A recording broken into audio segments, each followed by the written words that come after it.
مساء الخير.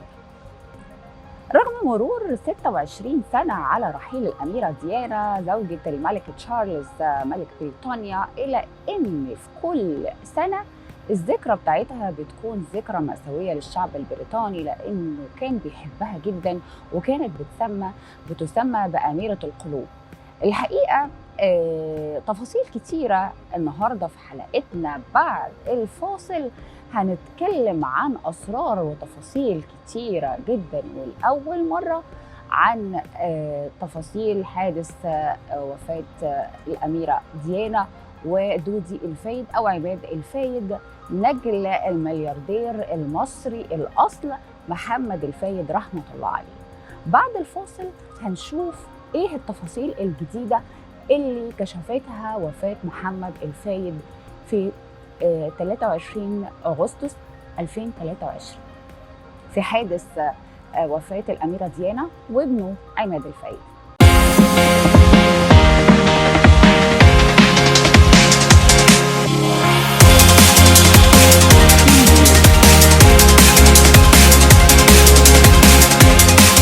بعد ما رجعنا الحقيقة من الفاصل هنتكلم عن الأميرة ديانا زوجة الملك تشارلز ملك بريطانيا، اللي حبها وهي عندها 19 سنة. اتجوزها الأمير تشارلز سنة 81، لكن جوازهم الحقيقة انهار جدا، وكان بيتردد انه كان بيخونها. كمان اشتهرت ديانا بأعمالها الخيرية، عشان كده كانت بتسمى بأميرة القلوب. كانت مهتمة جدا بملف مرضى الإيدز والأراضي الملغمة أو اللي فيها ألغام. الحقيقة كانت مثيرة للجدل بجمالها وأناقتها وإنسانيتها، وكانت حادث وفاتها كان الشغل الشاغل لملايين من الشعب البريطاني، وكانت سنة حزينة مأساوية على قلوب الشعب البريطاني. ازاي بقى علاقتها ابتدت تتعرف على دودي الفايد؟ الحقيقة بعد انهيار علاقتها مع الملك تشارلز اللي هو جوزها، فطبعا قرروا ان هم يسيبوا بعض، واتعرفت وقتها على الملياردير المصري محمد الفايد. بالمناسبة محمد الفايد توفى يوم 31 أغسطس 2023، وهو التاريخ وفاة ابنه دودي الفايد والأميرة ديانا في الحادث المأساوي سنة 1997. محمد الفايد بيعتبر من أهم الكبار رجال الأعمال في بريطانيا.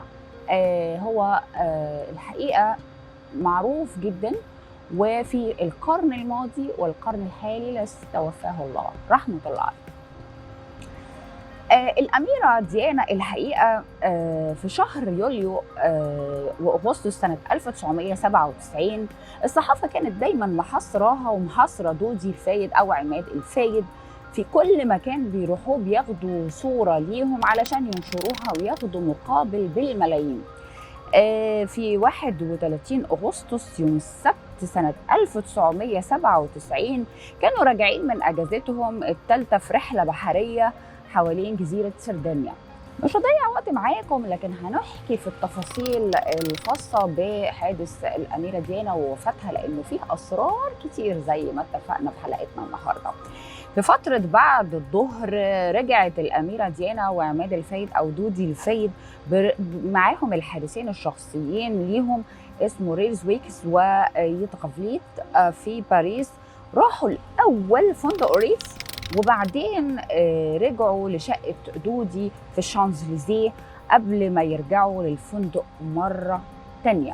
الأميرة ديانا في 30 أغسطس 1997 بالليل ركبت عربية ليموزين هي ودودي الفايد ونص الليل، والحقيقة بعد ما خرجوا من فندق ريتز في باريس بعد أقل من 5 دقايق يا جماعة اصطدمت العربية وهي ماشية بسرعة كبيرة جدا تزيد عن 100 كيلو بالركن 13 في النفق تحت جسر بونت دالما بالقرب من نهر السين في العاصمة الفرنسية باريس. إيه اللي حصل؟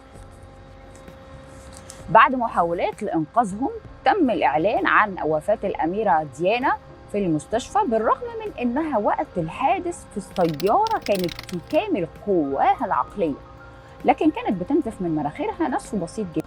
بعد أقل من 5 دقايق من مغادرة الفندق وقع الحادث، كانت إصابات كارثية جدا اللي هو الحارس الشخصي لعائلة محمد الفايد. حصل له إيه؟ كان بيعاني من صدمة كبيرة في المخ والصدر، وقضى 10 أيام في غيبوبة وعنده تكسير في العظام وعظام وشه، لكن الحقيقة الجراحين قاموا بإعادة بناء وشه مرة تانية باستخدام الصور القديمة كدليل، واستخدموا 150 قطعة من التيتانوم وأجزاء من الجزء الخلفي من جمجمته لبناء عظام خده. الحقيقة ريزا قال إنه آخر حاجة كان فاكرها هو ركوب السيارة في فندق ريتز، وده بيدل على إن في 4-5 دقايق كانوا مفقودين في ذاكرته وقت الحادث، اللي هم ال4-5 دقايق اصطدام السيارة بالسيارة الأونو البيضاء. في مقابلة تمت سنة 2000 مع الحارس الناجي في الحادثة دي ريز، وقالوا له فاكر ال4 دقايق دول المفقودين من ذاكرتك ايه اللي حصل فيهم وقت الحادثة؟ قال لهم انا لو اعرف كنت عرفت فعلا سبب الحادثة دي، هل هي قتل متعمد ولا قضاء وقدر، لكن ال4 دقايق دول انا مش قادر افتكرهم جيد خالص، ويعتبر انا الوحيد اللي معايا سر الحادثة لولا اللي حصل لي، فالحقيقة مش فاكرة حاجة خالص. الحقيقة إن الشائعات ما زالت مستمرة. فضلت الشائعات مستمرة حوالين إنه دي الأميرة ديانا ودودي ماتوا في حادثة قضاء وقدر ولا فعل، لكن محمد الفايد فضل يناضل والحقيقة يحارب الملك فيليب زوج الملكة إليزابيث وابنهم تشارلز علشان يوصل لحقيقة قتل ابنه، هل قتل متعمد ولا قضاء وقدر. لكن الحقيقة كان بيتردد انه ربما تكون محاولات من الملك فليب وابنه تشارلز ان هم يتخلصوا من الأميرة ديانا علشان ما تجيب لهمش انها مرتبطة بشخص مسلم، او كمان ممكن تكون حامل وتجيب طفل مسلم. كمان قالوا انه ممكن تكون فعلا العربيه الاونو البيضاء اللي مازال السر في هذه العربيه مازال مستمر، ان الحكومه او الشرطه البريطانيه لحد دلوقتي ما قدرتش تتوصل للعربيه دي ومين صاحب العربيه دي. في اشاعات كمان بتقول او اقاويل بتتردد ان ممكن كانوا السائق الخاص بالاميره ديانا ودودي كان بيحاول ان هو يجري بسرعه علشان يبعد عن الصحفيين اللي كانوا محاصرين الاميره ودودي علشان يصوروهم، فكان بيهرب، وعلشان كده كان بيمشي بسرعه فائقه جدا واصطدم بالعربيه الاونو. الحقيقه الموضوع ما وقفش لحد كده، لحد اللحظه دي بعد مرور 26 عام على الحادث المأساوي ده، وبعد وفاه محمد الفايد يوم 30 اغسطس 2023 المستشار احد مستشارين محمد الفايد اسمه ألدرونيل فجر مفاجأة غريبة جدا بعد وفاة محمد الفايد بأيام. الحقيقة فجر مفاجأة في حادث وفاة دودي والأميرة ديانا. قال إيه؟ قال إن الأيام اللي فاتت قال إنه كان بيلوم نفسه لأنه سمح محمد الفايد كان بيلوم نفسه لأنه سمح لدودي وديانا إن هم يغادروا فندق ريتز. وطبعا بعد اصرار الاميره ديانا ودودي الفايد على ان هم يغادروا فندق ريتز، فعلا غادروا الفندق ده على حسب اقوال ادرونيل. قال ان هم التحقيقات قالت وقتها ان السائق بتاعهم استدعى رغم انه ثومل، وده اللي كان بيعزز شكوك محمد الفايد في وفاتهم، وان الامير فليب وابنه تشارلز دبروا الحادثه لعدم رضاهم عن علاقه ديانا بشخص مسلم. وقال انه نيل كمان قال انه المصور بتاعهم كان بيقول دايما انه دودي كان بيطلب من السائق انه يمشي بسرعه جدا او يسوق بسرعه، وده كان بيعزز فكره ان هم ماتوا في حادث عادي جدا، مش حادث مدبر. وبكده اعزائي المشاهدين نكون وصلنا لنهايه حلقتنا، بشكركم واشوفكم في حلقات جديدة.